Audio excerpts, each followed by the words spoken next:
사랑하는 여러분, 여러분에게 제가 질문으로 설교를 이렇게 시작하겠는데요. 한 고난이 끝났다고 해서 다른 고난이 과연 오지 않을까요? 코로나19의 고통이 끝난다고 다른 전염병이 오지 않을까요? 일부 국가에서는 백신 접종이 시작되었지만 벌써 변종 코로나가 발생했다는 우울한 소식도 우리에게 들려옵니다. 우리 인생에 고난이 한 번으로 끝날 것이라 생각하는 것은 큰 오산이에요. 그렇다면 우리는 현재 고난이 빨리 끝날 방법만을 구하는 게 아니라 혹 불청객처럼 언제 다시 올지 모르는 고난, 반복되는 고난 가운데에도 어떤 태도를 가져야 할지를 배우는 게 지혜입니다.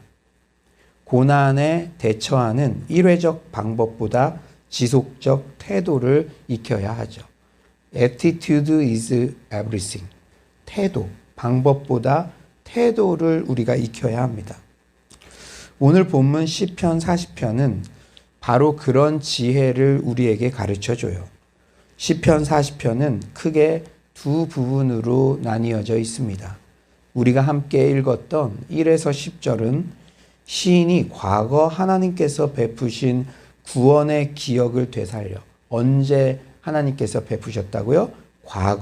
과거에 하나님께서 베푸신 구원의 기억을 되살려서 하나님을 찬양하고 있어요.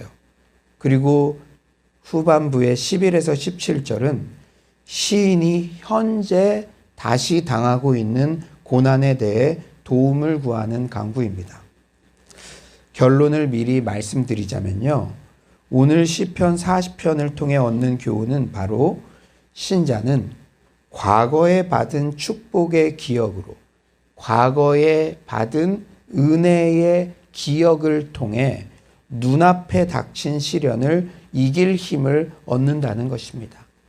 이게 오늘 시편 40편의 그 교훈이에요. 우리가 고난 중에 부르는 노래라는 그 주제로 이 연말의 일주일을 특별하게 새벽 기도를 드리고 있는데 오늘 이 교훈 하나 붙잡으십시오. 고난 중에 우리가 노래를 부를 수 있는 이유, 어떻게 우리가 고난 중에도 믿음으로 나아갈 수 있는가? 현재 고난 중에 있을지라도 과거에 받은 축복의 기억, 은혜의 기억으로 현재의 시련을 이길 힘을 얻는다는 것입니다. 그렇다면 시인은 과거에 어떤 상태였으며 하나님으로부터 어떤 은혜를 받았다고 고백합니까? 우리 2절을 한번 우리 온라인으로 들으시는 분들도 2절 한번 큰 목소리로 한번 읽어봅시다. 2절입니다. 시작. 나를 기가 막힐 웅덩이와 수렁에서 끌어올리시고 내 발을 반석 위에 두사 내 걸음을 견고하게 하셨도다. 아멘. 웅덩이와 수렁이라는 표현을 보니까 구약에 떠오르는 인물이 한 명 있어요. 적들에 의해서 우물에 내려졌고 진흙탕에 빠졌던 예레미야가 떠오릅니다. 예레미야 38장 6절은 이렇게 말씀하시죠. 그들이 예레미야를 끌어다가 감옥들에 있는 왕의 아들 말기야의 구덩이에 던져 넣을 때에 예레미야를 줄로 달아내렸는데 그 구덩이에는 물이 없고 진창뿐이었으므로 예레미야가 진창 속에 빠졌더라. 오늘 본문이요, 저에게 확 다가오는데 저 또한 웅덩이와 수렁에 빠져서 거의 죽을 뻔했던 기억이 있습니다. 초등학교 1학년 때인가요? 아버지와 여름 휴가 때 서해안 갯벌에 갔다가 시간 계산을 잘 못해서 밀물이 이렇게 들어오기 시작하는데 밀물 속도가 그렇게 빠른지 정말 놀랐어요. 한 발짝 한 발짝 옮기기도 힘든 갯벌에서 여러분들도 갯벌 체험 같은 거 하면 푹푹 들어가면 한 발짝 움직이기도 어렵잖아요. 근데 그때 막 밀물이 들어오니까 초등학교 1학년인데도 본능적으로 느꼈어요. 이거 큰일 났겠다 싶어가지고 그 힘든 갯벌에서 살려고 필사적으로 막 달렸어요. 그런데 그만 누군가가 낙지를 잡으려고 파놓은 낙지 구덩이에 제가 빠져버렸어요. 와, 여러분 고양이 이 갯벌이나 이런 게 가까우신 분들은 잘 이해하실 거예요. 낙지 구멍을요 생각보다 깊게 팝니다. 밀물이 차 있는 것을 모르고 제가 발을 헛디딘 거예요. 그때 그 웅덩이가 나를 완전히 잡아당기는 것 같고 막 몸이요 허리 막 가슴 이렇게 푹푹푹푹 진짜 들어가는데 죽을 뻔했어요. 소리를 질러서 앞서 가시던 아버지가 뒤돌아보고 제가 목청이 커진 그때 이게 트인 것 같아요. 아빠 막 소리를 질러서 앞서 가시던 아버지가 뒤돌아보고 저를 꺼내주셔서 망정이지 아버지 없었으면 오늘 여러분 못 볼 뻔했습니다. 제가 그때 이 수렁이 웅덩이가 이 끌어당기 이게 얼마나 무서운 건지 제가 그때 딱 체험을 했어요. 그런데 오늘 이 시편의 웅덩이와 수렁은 실제 이런 웅덩이와 수렁뿐 아니라 죄 혹은 침울함 그리고 질병의 괴로운 경험 등을 총칭하는 그런 표현이에요. 고통의 상황에 처했는데 그것에서 벗어나지 못하고 옴짝달싹 못하는 그런 상태 말입니다. 시인도 혼자 힘으로는 결코 빠져나올 수가 없어서 할 수 있는 일이라곤 기다리는 것밖에 없었다고 그렇게 고백해요. 여러분이 현재 당했던 그런 고난 중에 이런 또 과거에 이런 기억 분명히 있죠. 누가 꺼내주지 않으면 이 재정적인 압박 여기서 내가 벗어날 수가 없어요. 막 계속 내가 발버둥칠수록 더 빠지는 것 같아. 관계의 문제 이런 것들이죠. 1절에 이렇게 말씀하세요. 내가 여호와를 기다렸더니 귀를 기울이사 나의 부르짖음을 들으셨도다. 기다렸다. 한 번 쓰지 않았죠. 기다렸다. 히브리어에서 반복은 대단히 중요해서 강조한다는 의미입니다. 단지 이 시인의 마음이 수동적으로 자포자기하는 마음으로 어떻게 되겠지 하며 기다리는 모습이 아니에요. 고도의 집중력 있는 모습을 묘사합니다. 마치 존경하는 멘토 심사위원의 코칭을 기다리는 오디션 참가자들은요, 몸을 베베꼬며 지루해하는 게 아니라 표정 하나, 몸짓 하나까지 뚫어져라 쳐다보며 멘토님의 뜻을 헤아리려 애쓰는 것처럼 기다리며 기다렸다는 것은 자포자기한 채로 널브러져 있는 게 아니라 매일 새벽 기도에도 나오고 구시에도 나오고 저 말씀 중에 우리 하나님께서 내게 탈출구처럼 해방구처럼 들려주시는 말씀은 없는지 여러분들처럼 일거수일투족에 정말 집중하며 어떻게든 하나님의 말씀을 들으려고 애썼다는 그런 표현입니다. 그런데 옴짝달싹 못하는 고통 가운데 기다리는 시인에게 드디어 여호와께서 구원을 베푸셨어요. 1에서 3절은 여호와의 구원을 단계별로 묘사하고 있습니다. 1절에 먼저 여호와께서는 고통받는 자녀의 외침을 들으시죠. 그리고 2절에서 몸을 굽혀서 그를 구덩이에서 꺼내십니다. 왜냐? 스스로의 힘으로는 나올 수가 없으니까. 또 2절에 보니까 다음으로 그의 발을 안전한 바위 위에 두세요. 이런 주의 구원을 경험하니까, 은혜를 경험하니까 3절에 주님께서 그의 입에 찬양의 새 노래를 두셔서 많은 이들이 이것을 통해서 믿게 하신다는 거예요. 그렇습니다. 우리 아버지 하나님은 고통받는 나의 외침을 귀 기울여 들으시고 친히 몸을 굽혀서 나를 구덩이에서 꺼내주시고 단지 꺼내주시는 것으로 끝나는 것이 아니라 안전한 바위 위에 고정시켜 주세요. 그 낙지, 그 구덩이, 수렁 거기서 그냥 꺼내주고 그냥 가시는 게 아니라 다시는 거기 빠지지 않도록 안전한 바위 위에 세워주기까지 고난만 면하게 해주시는 게 아니라 애프터 서비스까지 철저히 해주세요. 고난 가운데 우리들에게 베푸신 이런 사랑과 은혜 때문에 우리는 아버지 하나님을 찬양할 수밖에 없고, 많은 불신자들이 우리의 간증을 통해 하나님께 관심을 갖고 믿게 되는 것입니다. 그런데 안타까운 것은요, 인생이 참 복잡해요. 어제의 은혜가 오늘의 은혜를 보장해 주지 않는다는 것이죠. 고난은 한 번으로 끝나지가 않아요. 그래서 참 우리의 신앙이 필요하고, 우리가 어떤 정말 이 객관식 답안처럼, 그런 답안이 있는 것처럼 그렇게 쉽게 우리의 모든 고난을 해석할 수가 없다는 것입니다. 한 번 고난으로 끝나면 얼마나 좋겠습니까? 그러나 인생이 그렇게 단순하지가 않아요. 오늘 시인도 구원의 경험 이후에 또 닥친 현재의 고난을 호소하고 있어요. 12절이죠. 수많은 재앙이 나를 둘러싸고 나의 죄악이 나를 덮침으로 우러러 볼 수도 없으며 죄가 나의 머리털보다 많음으로 내가 낙심하였음이니이다. 수많은 재앙이 나를 둘러싸고 있대요. 현재 설상가상.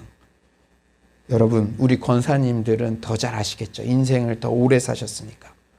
고난이 닥칠 때는 정신 못 차릴 정도로 한꺼번에 달려듭니다. 수많은 재앙이 나를 둘러싼다는 표현은 이 시인이 홍수의 이미지에서 가져온 거예요. 파도와 홍수가 시인을 덮친 것과 같고, 무서운 죽음의 세력에서 벗어날 길이 없어 허우적거린다는 그런 의미입니다.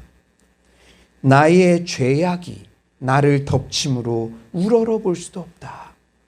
그 죄악은 너무 강해서 어떻게 해볼 수도 없고, 너무 많아서 헤아릴 수도 없어요. 죄책감에 완전히 사로잡힌 상태를 말합니다. 우리가 고난이라는 게 여러 가지 외부적 환경 때문에 오는 경우도 있고, 내 죄 때문에 오는 경우도 있죠. 그런데 한 번 은혜를 경험했어도 우리가 또 넘어지잖아요. 또 죄를 짓잖아요. 그러니까 지금 시인이요, 죄책감에 완전히 사로잡혀서 뭘 어떻게 해볼 도리가 없다, 이런 표현을 하고 있어요. 그리하여 시인은 낙심하고 절망하였습니다. 여러분, 낙심은요, 마음을 놓치는 거예요. 지금까지 그래도 근근히 버텨왔던 마음의 중심을 더 이상 잡지 못하고 놓아버리는 것입니다. 지금까지 근근히 새벽 기도라도 오고 구시 기도라도 함께하고 믿음의 교우들과 연락도 하고 어떻게든 예배 나오려고 애쓰고 그랬는데 그냥 마음을 놓아버리는 거예요. 마음을 놓아버리는 거예요. 코로나19가 길어지는데 여러분, 넘어졌다 다시 일어나고 넘어졌다 다시 일어나고, 이건 이상한 일 아니에요.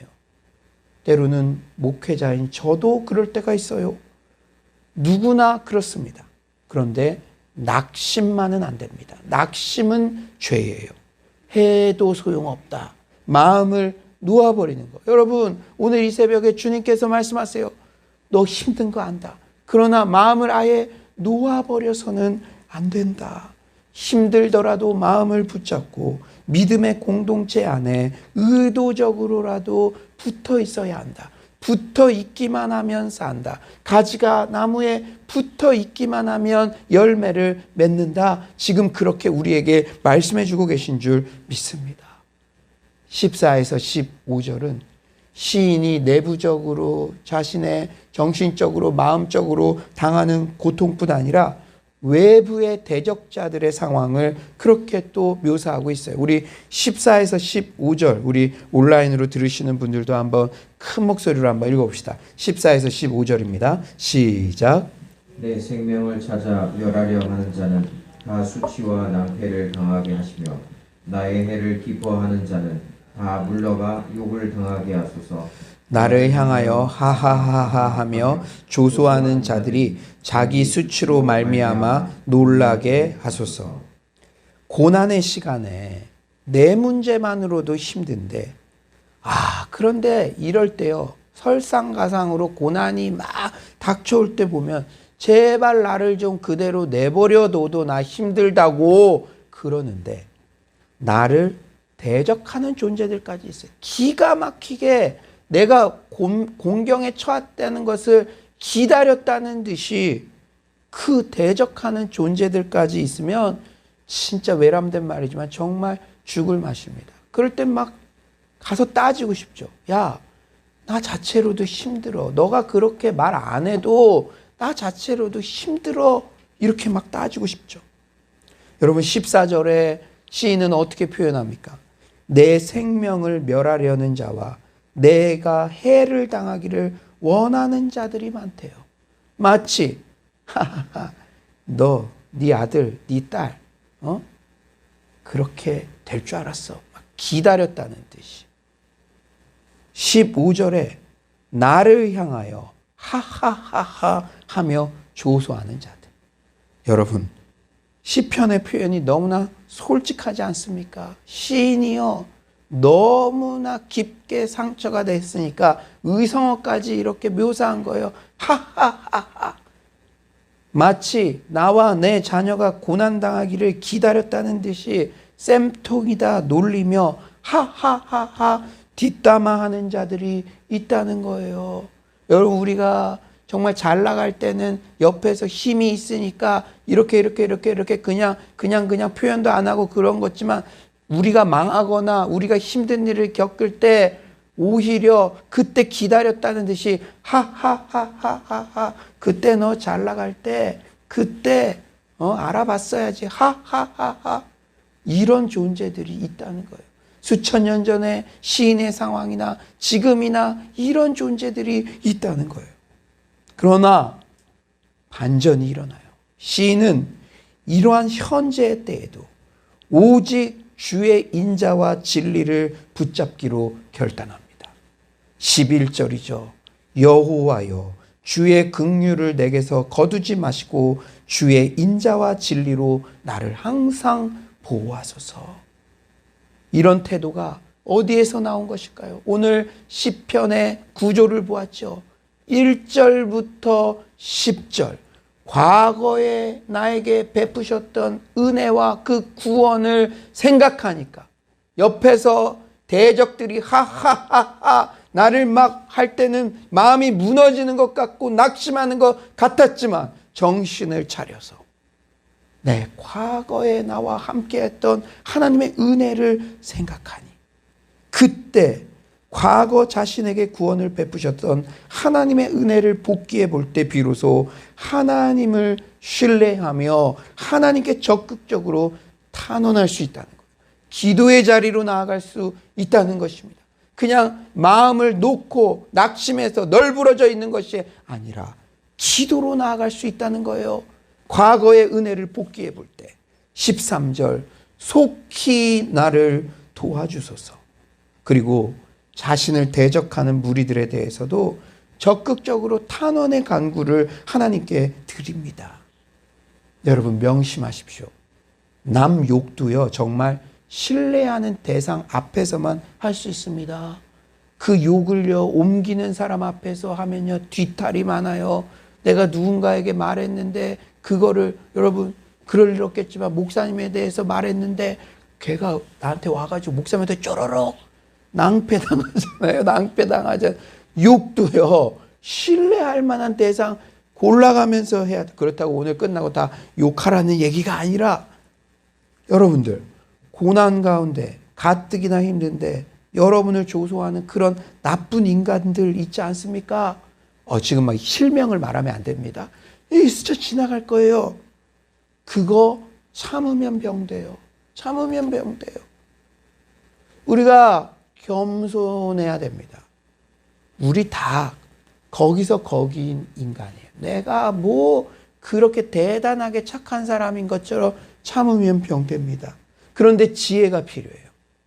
사람에게는 입을 다물고 하나님께 입을 열어야 될 줄 믿습니다.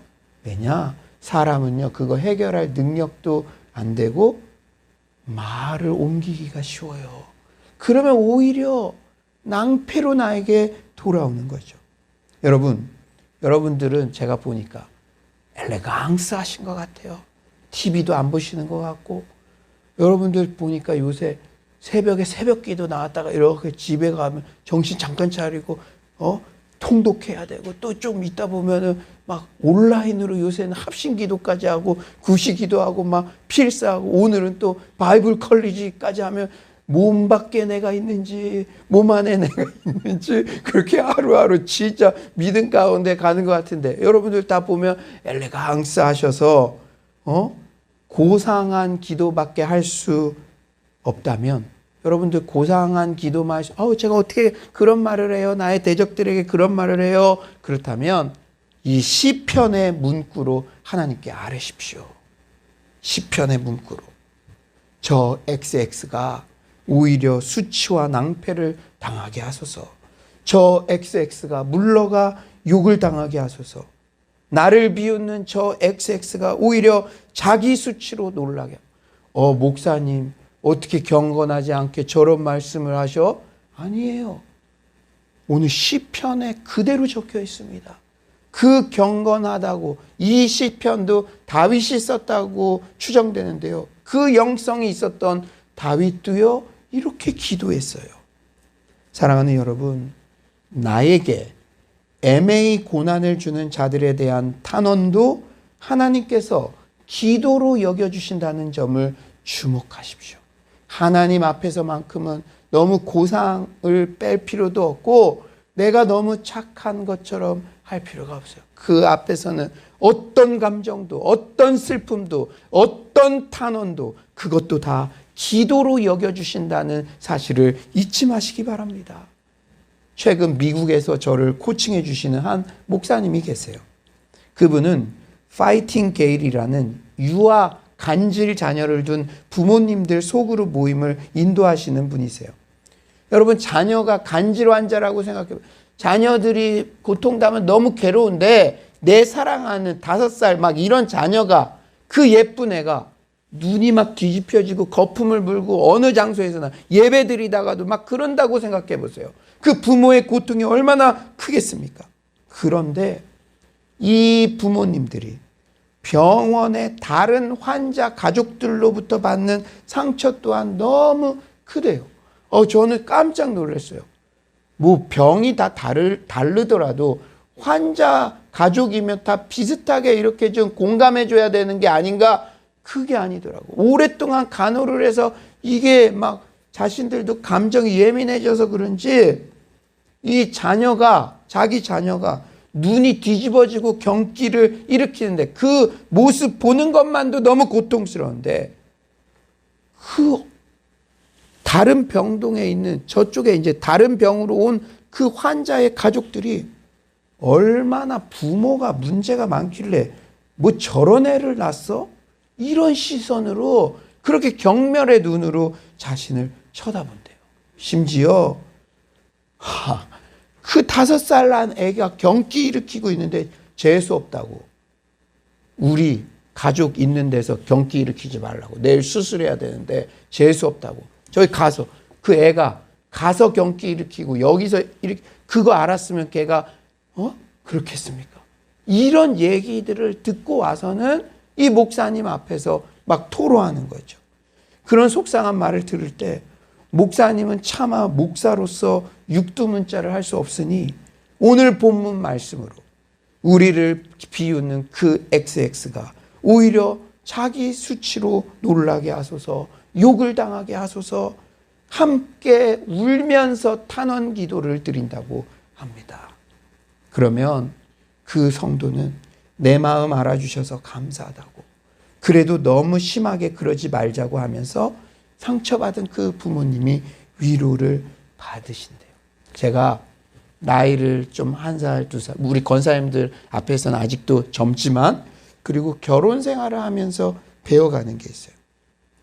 여러분 저를 보면 좀 FN 같죠? 좀 고지식한 것 같죠? 제가 좀 부끄러운 고백이지만 신혼 초기에는 아내가 속사가 이야기를 하면 이게 뭐 답을 듣고 싶다는 게 아니잖아요. 우리 여자분들은 그냥 그 감정을 공유해 달라는 그런 부탁인데 속상한 이야기를 딱 하면 고지식하게 그럼에도 불구하고 사랑해야지. 우리가 그 정도 마음뿐이야. 막 이렇게 막 답을 막 알려줬어요. 참아야지. 우리 현아가 많이 웃는데 그러니 나중에는 아내 말수가 점점 줄더라고요. 그래서 이게 왜 말수가 점점 주나? 그래 제가 시편을 봤어요. 시편. 아, 시편을 보니 하나님, 그 대단한 하나님도 탄원하는 시인에게 한 번도 너 더 참아야죠. 어떻게 그런 심한 말, 흉한 말을 하냐? 그런 식으로 대한 적이 한 번도 없으시더라고요.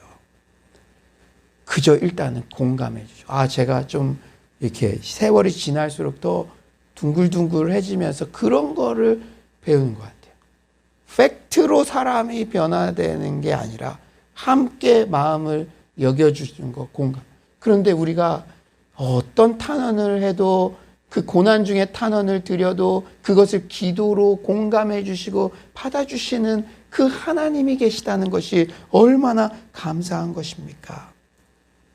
30여 년 목회를 하신 한 선교사님께서 하루는 불편한 진실이 있다며 저에게 말씀하시더라고요.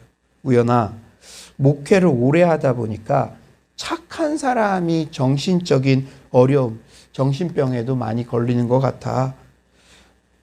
처음에는 착한 사람이 근데 곰곰이 생각해보니까 맞아요. 여러분 또 누구 상상하지 마시고 여러분 지인들 중에 소위 성격 있다고 하는 사람들, 자기 할 말 그래도 다 하는 사람들은 정신병 걸리는 경우가 거의 없는데 그냥 소위 굿가이 컴플렉스에 걸려서 마음에 꾸역꾸역 쌓아놓는 사람들이 고통을 당해요. 그런데 제가 어제 본문을 묵상하면서 한참 기도해 보니까 참 굿가이 컴플렉스, 내가 착해 보이고 싶은 이것도 교만의 발로라는 그런 깨달음을 저에게 주시더라고요. 제 개인에게. 여러분, 인간이 착하면 얼마나 착하고 못되면 얼마나 못될까요? 인간이요. 제 자신을 돌아보아도 소위 착하다고 하는 사람도 착한 척을 하는 때가 많은 거죠. 그러니 상처가 상흔이 되지 못하고 또 그런 게 소화가 안 되니까 병이 되는 것이죠. 우리가 애매한 고난을 당할 때 나를 대적하는 사람들, 그 사람들에 대해 소화도 못 시키면서 꾸역꾸역 아무 문제 없는 것처럼 참는 척 하지 말고 주님 앞에 나가 정직하게 토설합시다. 우리는 모든 문제를 하나님 앞에서 해결하는 태도가 중요해요. 사람 앞에서 토설하고 자기 감정 다 드러내면 뒤탈이 많습니다. 하지만 말 옮기실 염려도 없고 모든 문제 해결 능력을 가지신 하나님께 토설하고 최종 심판을 맡기면 그 일은 이제 내 일이 아니라 하나님의 일이 되고 하나님께서 최종적으로 해결해 주시는 줄 믿습니다. 이제 말씀을 정리하겠어요. 우리가 수렁에 빠진 것 같을 때, 가난하고 궁핍할 때 주님이 나를 생각하시고 나의 도움이시고 나를 건지시는 이심을 확신하십시오. 여러분, 우리 17절을 한번 다 함께 큰 목소리를 읽어봅시다. 17절입니다. 시작. 나는 가난하고 궁핍하오나 주께서는 나를 생각하시오니 주는 나의 도움이시오 나를 건지시는 이시라. 나의 하나님이여 지체하지 마소서. 할렐루야. 과거의 구원의 은혜를 적극적으로 기억합시다. 고통의 시기, 간구할 대상이 있다는 점만으로도 복이에요. 나를 수렁에서 건져주실 주님께 간구할 수 있는 것 자체가 복입니다. 나에게 애매하게 고난 주는 자들에 대해 마음껏 토설할 수 있는 분이 계시다는 것 자체가 복인 줄 믿습니다. 사랑하는 여러분, 우리에게 진지하게 한번 질문해 봅시다. 오늘 시편의 시인처럼 나 또한 은혜를 경험한 뒤에 죄악에 빠진 일이 있지는 않은지요. 은혜를 경험했지만 또 다른 고통의 문제가 닥쳐서 낙심하고 있지는 않습니까? 그때는 다른 방법 없어요. 과거에 나를 구하신 하나님께서 다시 구원을 베푸실 것임을 신뢰하며 주께 나아가는 것밖에 없습니다. 그때 우리는 어떤 상황에서도 시인 같은 찬양을 드릴 수 있어요. 고난 중에도 노래를 부를 수 있습니다. 메시지 성경은 1에서 3절을 이렇게 번역해요. 나 하나님을 기다리고 또 기다렸더니 마침내 굽어보시고 내 부르짖음 들어주셨다. 나를 시궁창에서 들어올리시고 진흙탕에서 끌어내셨다. 단단한 반석 위에 나를 세우시고 미끄러지지 않게 하셨다. 주께서 새로운 노래 우리 하나님께 드릴 찬양을 가르쳐 주셨다. 이를 보고 점점 더 많은 사람들이 그 신비 속으로 들어가 하나님께 자신을 맡긴다. 나의 고난, 이 고난이 하나님께서 구원해 주시는 그 과정을 통해서 점점 더 많은 사람이 신비 속으로 들어가고, 우리 오늘 시편을 보면 여러분 필사할 때 한번 주목해서 보세요. 내가 입을 다물 수가 없다. 담고 있을 수가 없다. 수많은 사람들을 찬양의 자리로 초대하고 있습니다. 아무쪼록 수렁에서 건지신 하나님을 평생 찬양하며 나 혼자만 그 은혜 간직할 수 없어 내가 주의 인자와 진리를 많은 회중 가운데에서 감출 수 없었다고 의무를 넘어 기쁨으로 전도하는 서울로의 모든 성도님들 되시기를 간절히 축원합니다.